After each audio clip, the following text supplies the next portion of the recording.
Bienvenidos al podcast del ICVA, Instituto Cardiovascular, un espacio donde exploraremos los últimos avances en medicina cardiovascular. En cada episodio contaremos con la participación de expertos del ICVA, quienes compartirán su experiencia, investigaciones y recomendaciones para el manejo de la enfermedad cardiovascular. En estas series no solo buscamos transmitir conocimiento, sino generar un espacio de reflexión, debate y aprendizaje práctico. Bienvenidos al podcast del ICVA, Instituto Cardiovascular. Soy Alberto Luis de Lima, director médico del ICVA, continuando con este canal de comunicación hacia nuestros amigos, colegas, tratando de llevarles la mejor información en medicina cardiovascular. En esta oportunidad nos vamos a dar un lujazo de conversar las novedades del último Congreso Europeo de Cardiología, el 75º Congreso Argentino de Cardiología, que se llevó a cabo en la ciudad de Madrid hace pocos días y fue desde el 29 de agosto al 1 de septiembre. Se presentaron 41 trabajos científicos, 10 en formato hotline, 5 guías de actuación clínica. Más de 30.000 cardiólogos participaron y de esos 30.000 son o pertenecientes a 160 países en el mundo. Probablemente el acontecimiento académico más importante del mundo, donde se discuten todos los temas de la cardiología y por suerte muchos representantes del ICVA han podido estar ahí participando como oyentes, pero por suerte también muchos presentando trabajos y actividades que nos llenan de orgullo y satisfacción. Así que voy a compartir estas novedades del Congreso Europeo con dos super cardiólogos acá del instituto, con el doctor Leo Seoane. Leo es el jefe de cardiología crítica y responsable de toda la parte de recuperación cardiovascular del ICVA, y con Ana Espacamento, que Ana es miembro staff del equipo de cardiología crítica del Instituto Cardiovascular y bueno, siempre que vengan con el ICVA la van a encontrar en las áreas de internación, así que una garantía en el cuidado de los pacientes. Así que un gusto enorme estar con ustedes y gracias. Muchas gracias, Alberto. Gracias por la presentación y por darnos este espacio. Siempre es un placer poder discutir la última evidencia en un espacio descontracturado como este.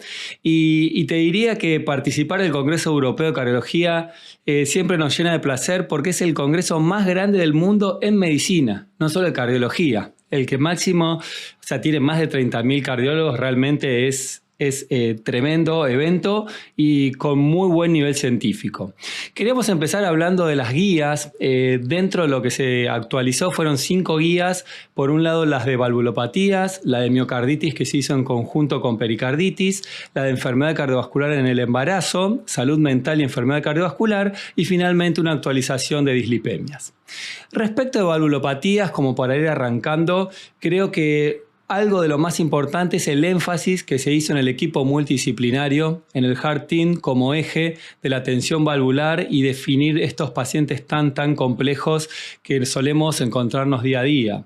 Luego está el tema del TAVI. El TAVI fue realmente, me parece, el boom del Congreso porque se bajó la edad y hoy estamos hablando de TAVI en el tratamiento de elección en aquellos pacientes que tienen 70 o más años. Es decir, que se bajó la edad cuando el paciente tiene una válvula tricúspide con anatomía adecuada para un acceso transfemoral. Eso creo que es clave. Y la cirugía, tal vez uno debería pensarla, la cirugía valvular aórtica, en aquellos pacientes que tengan menos de 70 años y con bajo o un riesgo intermedio quirúrgico. Otro de los temas así en la estenosis aórtica severa que se discutió fue tratar en aquellos asintomáticos, que era algo que en algunos casos preferíamos el ver, observar y seguir en el tiempo. En esta ocasión se dijo principalmente como nivel de recomendación 2A en aquellos asintomáticos con estenosis aórtica severa, si el riesgo de intervención es bajo, considerar intervenirlos, ¿sí? Y el TAVI no solo en las tricúspides, sino también que hay que considerarlo en aquellas válvulas bicúspides de alto riesgo o aún en pacientes con insuficiencia aórtica cuando no son operables, ¿sí? Creo que el TAVI ganó lugar en este escenario tanto por la edad, por la insuficiencia aórtica, en pacientes bicúspides. Creo que fue uno de los hitos de la guía de válvulas.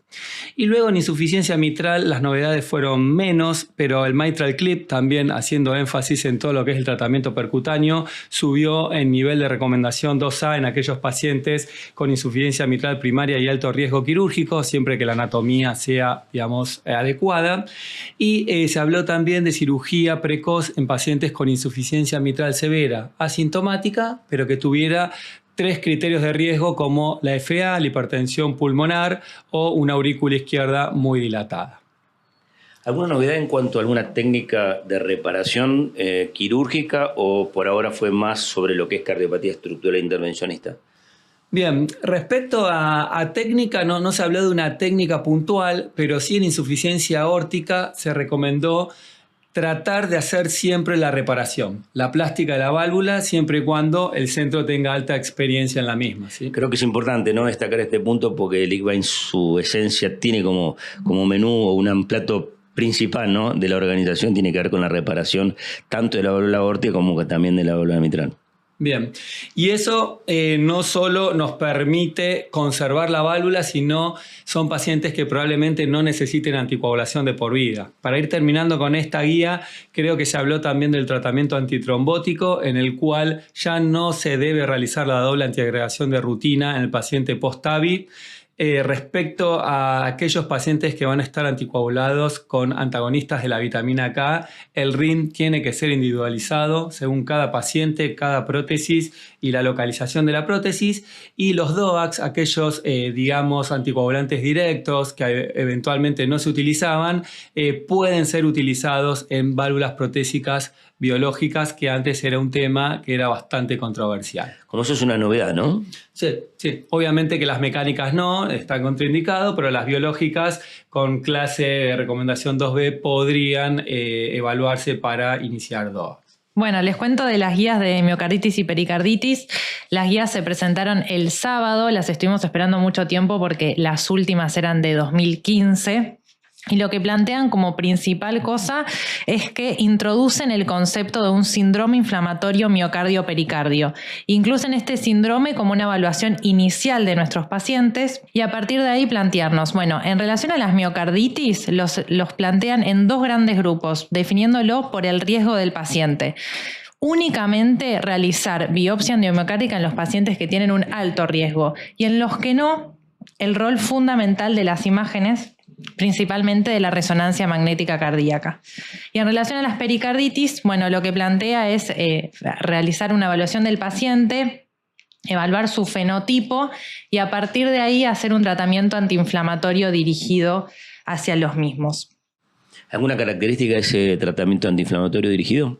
Bueno, lo que plantea la guía es en los pacientes con un fenotipo inflamatorio evaluar los inhibidores de la interleuquina como el anakinra, ya elevando su evidencia y plantearnos como una línea, primera línea en estos pacientes. ¿Biopsia endomiocárdica? La biopsia, lo que dice la guía nueva es, bueno, cuando tenés un paciente con una sospecha de una miocarditis, tenés que evaluar cuál es el riesgo del paciente, si tiene insuficiencia cardíaca, disfunción ventricular, si está en shock cardiogénico. Solo se plantea la indicación de biopsia en aquellos pacientes que son de alto riesgo. Si no, usa la resonancia y la clínica y el laboratorio, el ecocardiograma, como herramientas diagnósticas. Y creo que ya para ir pasando a los trabajos, última guía que podríamos actualizar de relevancia, ¿no?, es la guía de dislipemia. Es una guía tan importante porque han aparecido nuevas drogas en este escenario y creo que algo de que se destacó fue el tema de la importancia de la telangiectasia subclínica como modificador de riesgo en estos pacientes, principalmente que tengan un riesgo intermedio o un riesgo bajo. Me parece que esto los reclasifica y es algo muy importante. Respecto a las metas de LDL, no se ha modificado a nivel global, pero sí en aquellos pacientes con síndrome coronario agudo es fundamental hacer un tratamiento combinado desde el vamos, tratar de golpear pronto y fuerte, como decían de manera estandarizada, aquellos pacientes que cursan con un infarto agudo de miocardio tienen que irse con estatinas y probablemente un tratamiento combinado con ezetimibe. El ácido bempedoico, como una droga relativamente nueva, también ha sido parte de esta guía, ya que no solo controla el colesterol LDL, sino también baja el MACE en cierto porcentaje y se debería considerar en aquellos pacientes que sean intolerantes a las estatinas, ¿sí? Leo, el tema del triple esquema hipolipemiante. Bien, es muy buena pregunta, Alberto. Creo que sí deberíamos empezar en estos pacientes con estatinas, altas dosis y ezetimibe, y en caso de no lograr objetivo, tranquilamente poder combinarlos con una tercera droga, como puede ser, por ejemplo, el bempedoico, ¿sí? Y luego están aquellos pacientes que tienen hipertrigliceridemia, que habitualmente los triglicéridos no eran considerados, eran como dejados de lado, como un actor no protagónico, pero en este caso con la droga que es el etilo de icosapento, digamos, lo que se habló es tratar de medicar estos pacientes que tienen triglicéridos entre 140 y casi 500 miligramos de decilitro, principalmente en aquellos con un riesgo alto o muy alto cardiovascular, y se hizo énfasis mucho en la dosis, ya que habitualmente usábamos dosis subclínicas, pero aquí se hizo énfasis en la dosis de 2 gramos cada 12 horas. Yo creo que el tema de los triglicéridos, que de momento va y viene en la literatura, forma parte, ¿no?, del síndrome metabólico, todo lo que es los trastornos metabólicos con diabetes, el triglicéridos da absolutamente la mano, y creo que esto refuerza el rol del tratamiento también y tenerlo en cuenta y con objetivos muy claros para tratar de mejorar el pronóstico de los pacientes. Totalmente. Creo que primero el LDL, pero en estos pacientes de alto riesgo es fundamental tratar, la hipertrigliceridemia como segundo objetivo. Y por último, respecto a esta guía, creo que no puedo dejar de nombrar a la lipoproteína A, que hoy sabemos que tiene muchos estudios que se están realizando, ongoing, que estamos tratando de mostrar si el descenso de esta lipoproteína puede tener un reflejo en los outcomes. Por ahora eso es algo que no conocemos, pero sí lo que dicen las guías es que hay que medirlo al menos una vez, principalmente en aquellos pacientes de más de 40 años, una vez en la vida, y valores mayores a 50 miligramos de decilitro aumentan claramente el riesgo cardiovascular de nuestros pacientes. Leo, y cuando te parece la lipoproteína alta y el paciente viene y te cuenta, de acuerdo a estas novedades o de acuerdo a esta información, ¿hay algo adicional que podamos hacer? Bueno, hoy principalmente es recategorizar el riesgo cardiovascular de nuestro paciente. Hasta que los nuevos trabajos no nos den un poco de luz en este camino, creo que lo importante es el controlar los factores de riesgo y entender que nos ayuda a reclasificar un paciente que probablemente consideremos de bajo riesgo y tenga un riesgo mayor conociendo el valor de la lipoproteína. Comienzo con los trabajos que se presentaron. Vamos a empezar a contarles los trabajos más relevantes en insuficiencia cardíaca. Uno de ellos fue el trabajo Víctor. Lo que evaluó fue en pacientes ambulatorios, o sea, pacientes que no habían tenido internaciones por insuficiencia cardíaca, que tengan disfunción ventricular severa. Si Vericiguat reduce el empeoramiento global y mejora la estabilidad clínica. ¿Qué fue lo que encontraron? Es que no logró reducir de manera significativa el punto final primario compuesto, que era muerte cardiovascular e internaciones por IC, pero sí se observó una disminución en la mortalidad cardiovascular. Entonces, ¿qué es lo que hubo después? Bueno, hubo un análisis en el cual se evaluaron tanto el Víctor como el Victoria, que era el trabajo previo de Vericiguat. Y en un análisis combinado de estos ambos estudios, se pudo ver en 11.000 pacientes, más de 11.000 pacientes, que el Vericiguat reduce de manera significativa la mortalidad cardiovascular, las internaciones por insuficiencia cardíaca y la mortalidad de todas las causas en estos pacientes con disfunción ventricular severa, independientemente de su perfil clínico, ya sean pacientes ambulatorios o pacientes que sufrieron internaciones. Ana, esto es obviamente on top de todo el tratamiento tradicional. Totalmente, sí, total. Pues ya cambiando un poco, de ámbito, si vamos a cardiopatía isquémica, no podemos dejar de nombrar aquellos estudios con la utilización del beta bloqueante en el infarto. Parece un tema residuante que volvemos a hablar y hablar congreso tras congreso. Habíamos tenido recientemente el REDUCE-AMI o el ABIS Trial, que eran estudios que habían sido negativos o no positivos en este ámbito, pero realmente son muchas veces resultados antagónicos. La mayoría de los trabajos de betabloqueantes fueron en la era pre-revascularización y uno no duda del beneficio en aquellos pacientes con insuficiencia cardíaca, diabetes o caída de la fracción de eyección. Pero bueno, aquí en este caso se publicaron distintos estudios. Uno fue el REBOOT Trial, que lo que utilizó fue betabloqueantes post-infarto agudo de miocardio y con una fracción de eyección de más del 40%. Este estudio se realizó en hospitales de España e Italia y incluía pacientes con y sin elevación del ST, pacientes post-infarto, pero sin insuficiencia cardíaca. Y lo que se vio que los betabloqueantes no redujeron la mortalidad, el reinfarto ni las hospitalizaciones por insuficiencia cardíaca, es decir, que fue un estudio negativo. Sin embargo, en la próxima sesión se presentó el BETAMI y el DANBLOCK, que son dos estudios también realizados en Europa, pero en Noruega y en Dinamarca, ¿sí?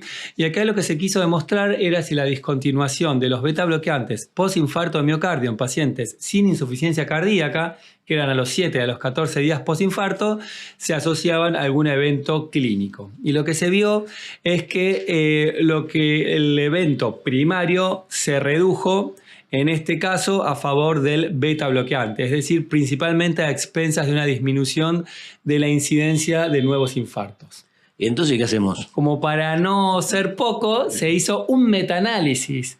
¿Pero qué hizo el metaanálisis? Tomó estos tres trabajos, el REBOOT, el BETAMI y el DANBLOCK, pero solo en aquellos pacientes que tenían una fracción de eyección entre el 40 y el 49%. Es decir, que trataron a aquellos con una reducción leve de la fracción de eyección, y aquí se vio que el beneficio de los betabloqueantes realmente se presentó aquí el beneficio, ya que se asoció a una reducción significativa del objetivo compuesto, que era mortalidad, insuficiencia cardíaca y nuevos infartos.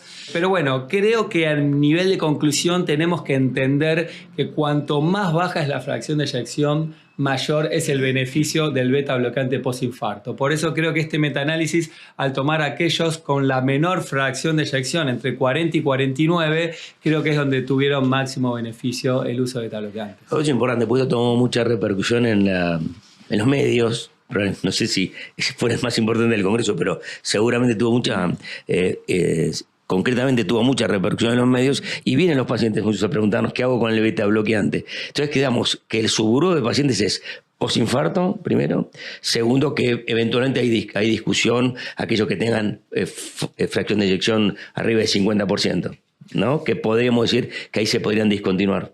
Claro, creo que el betabloqueante, si uno piensa fisiopatológicamente, es un antiisquémico, ¿no? Entonces, aquellos pacientes que tienen, más allá de lo que dicen los trials, que tienen una anatomía con arterias que no están revascularizadas, es decir, que la revascularización fue incompleta, o tienen riesgo de insuficiencia cardíaca porque la fracción de eyección es lo más cercana al 40%, más que 50%, me parece que son los pacientes que más se beneficiarían. Ni hablar que si el paciente está hipertenso y está postinfarto, es una droga ideal para iniciar, digamos, para controlar la presión arterial, ¿sí? Bueno, fantástico. ¿Vamos a charlar del estudio MAPLE? Sí, seguimos un poco con los betabloqueantes, pero cambiamos el tema y la clínica. Vamos a hablar de miocardiopatías. Uno de los trabajos que más esperamos fue el MAPLE, que uno de los autores es el que dirige nuestra clínica de miocardiopatías. Sí, vale la pena resaltarlo porque Juan Pablo Costabel, en los directores, y el artículo está publicado en New England Journal of Medicine, así que ya lo felicitamos y siempre es un activísimo investigador acá del ICVA y participante de infinidad de actividades, así que felicitaciones, Juan Pablo, y bueno, ahora Ana nos cuenta un poco en detalle. Bueno, lo que se evaluó en este trabajo fue la comparación de aficamten y metoprolol en pacientes adultos con miocardiopatía hipertrófica obstructiva sintomática en clase funcional de 2 a 3. Se aleatorizaron a recibir aficamten o metoprolol y el punto final primario fue el consumo máximo de oxígeno. Entre los puntos secundarios fue la clase funcional, el puntaje de Kansas, parámetros hemodinámicos como el gradiente, el volumen de la aurícula izquierda y NT-proBNP. Y lo que se vio fue la diferencia de los grupos favoreció significativamente a aficamten por sobre el metoprolol. Y lo que plantea este estudio es plantear estas nuevas terapéuticas como primera línea a nuestros pacientes, cosa que nos hace replantear y discutir muchísimo por muchos años habiéndoles dado a nuestros pacientes betabloqueantes, ¿no? Así que viene para cambiar un poco el paradigma y para ponernos a sentar y discutir a ver cómo Juan Pablo lo seguimos. vengo escuchando hace rato, ¿no? En cuanto a que le saca los betabloqueantes a los pacientes con miocardiopatía hipertrófica y propone más un tratamiento con diuréticos, ¿no? Más que los betabloqueantes. Bueno, lo que se ve con los betabloqueantes, incluso se ve también en este trabajo, es que en las primeras 2 semanas los betabloqueantes logran bajar el gradiente y por ende los síntomas de los pacientes, pero que ese descenso no se mantiene en el tiempo y los gradientes vuelven a subir.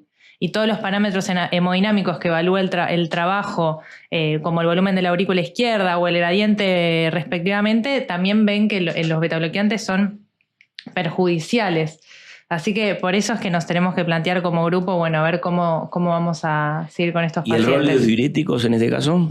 Bueno, los diuréticos sirven cuando tienen las presiones de llenado elevadas y cuando tienen síntomas que uno puede pensar que es por congestión. Si no, tenemos que plantearnos para tratarlo fisiopatológicamente con los inhibidores de la miosina, como en este caso el aficamten.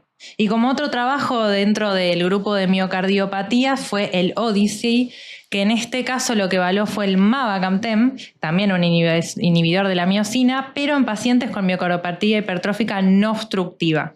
Y en este caso, en este trabajo, el tratamiento no se asoció con mejoras significativas en el estado de salud de los pacientes ni en la capacidad funcional.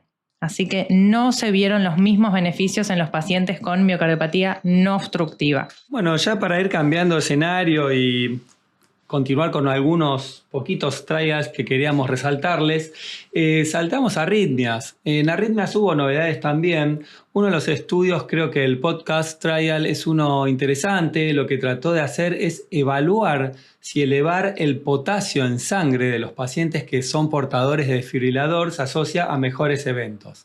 Entonces, el objetivo fue elevar el potasio a valores de entre 4,5 y 5 milimoles litro, que podía hacer con distintas estrategias, con dieta, con suplemento de potasio o con inhibidores de aldosterona, ¿sí? Y eran todos pacientes portadores de CDI y lo que se vio que el grupo que tuvo un nivel de calemia mayor, de mayor potasio, se logró reducir las arritmias, hospitalizaciones y eventos compuestos con una buena seguridad de esta estrategia. Creo que es algo novedoso y para resaltar del Congreso.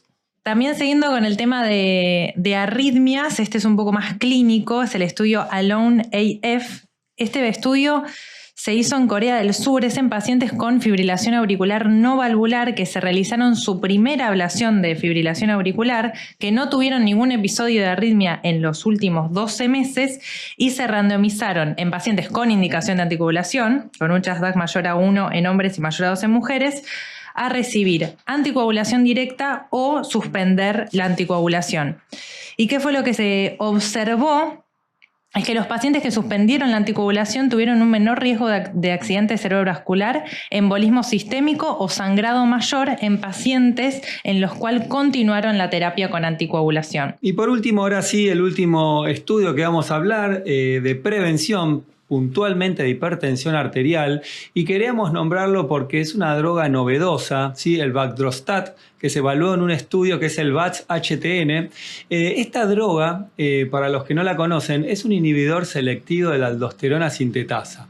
Y lo que se hizo fue evaluar en aquellos pacientes con hipertensión arterial no controlada o resistente si la adición de esta droga en 1 miligramo o 2 miligramos una vez al día, a la terapia obviamente antihipertensiva habitual, podía reducir clínicamente la presión arterial, y se vio que puntualmente en el grupo de esta droga, del Baxdrostat, hubo una reducción clínicamente significativa en la presión arterial sistólica y realmente con un perfil de seguridad favorable y sin eventos adversos significativos. Así que creo que es algo más para tener en el pool de drogas antihipertensivas a partir del día de hoy. Bueno, muchísimas gracias Ana, muchísimas gracias Leo. Han participado y presentado sus trabajos allá en europeo. La verdad, un placer poder verlos moverse en esas ligas. Y bueno, espero que para todos los que nos escuchan sea un agregado adicional de información para poder seguir haciendo la mejor medicina cardiovascular. Gracias por acompañarnos durante esta edición. No olviden suscribirse a nuestro canal. Nos vemos el próximo episodio.